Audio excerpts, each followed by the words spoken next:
Detective Sam Miller was a legend in his city, known for solving the most puzzling cases.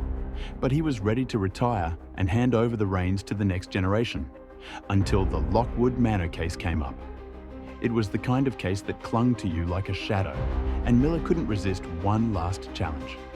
The case centered on the sudden disappearance of Victor Lockwood, a reclusive millionaire who lived in a sprawling mansion on the outskirts of town. No one had seen or heard from him in weeks. His butler, the only staff still residing in the house, claimed Victor hadn't left the mansion grounds. But other than that, he had no answers. When Detective Miller arrived at Lockwood Manor, he was struck by the eerie stillness. The halls felt cold, lifeless, and every corner seemed to hide secrets. The butler, an elderly man with hollow eyes and a trembling voice, greeted Miller and led him to Victor's study, the last place Victor was known to have been. As Miller examined the study, he found nothing unusual, until he noticed an old portrait above the fireplace. It was a painting of Victor himself, but the details felt wrong.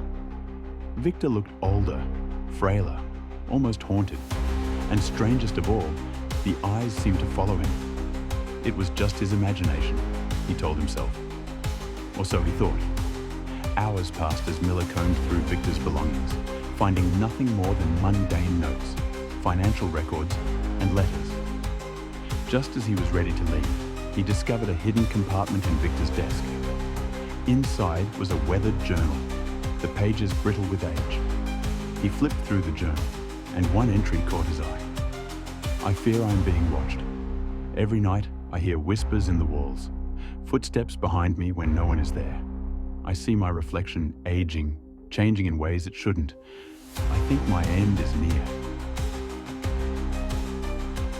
Suddenly, Miller heard a faint rustling noise from the hallway, as if someone was there. The butler had retired for the evening, so he was alone in the house. Or so he thought. He slowly made his way down the corridor, following the faint sounds, which led him to the basement. The air grew colder as he descended, and with every step, a feeling of dread gripped him tighter. At the bottom of the stairs, he found a single locked door. The butler hadn't mentioned any rooms being locked, which only piqued Miller's curiosity. Using a set of lock-picking tools, he carefully opened the door and stepped into a small dark room lined with mirrors on all four walls.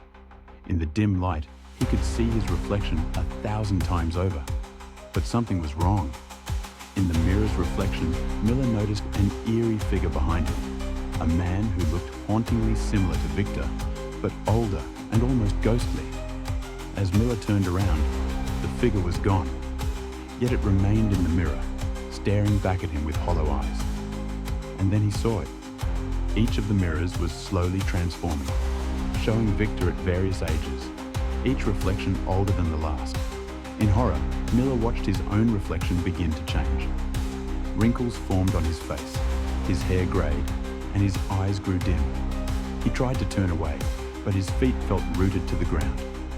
With a sudden, chilling realization, Miller understood what had happened. Victor hadn't disappeared. He'd been trapped here, his life force drained by these cursed mirrors. Each reflection was a moment in his life, stolen and preserved in the glass. As Miller's reflection aged further, he knew he was doomed to the same fate.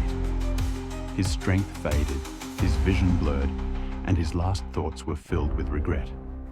The butler appeared in the doorway, his face calm and expressionless. He spoke softly. "You were warned, Detective Miller. The manor claims those who seek its secrets." If you enjoyed this tale and want to uncover more chilling mysteries, don't forget to subscribe to the channel. There are many more stories to come that will keep you on the edge of your seat.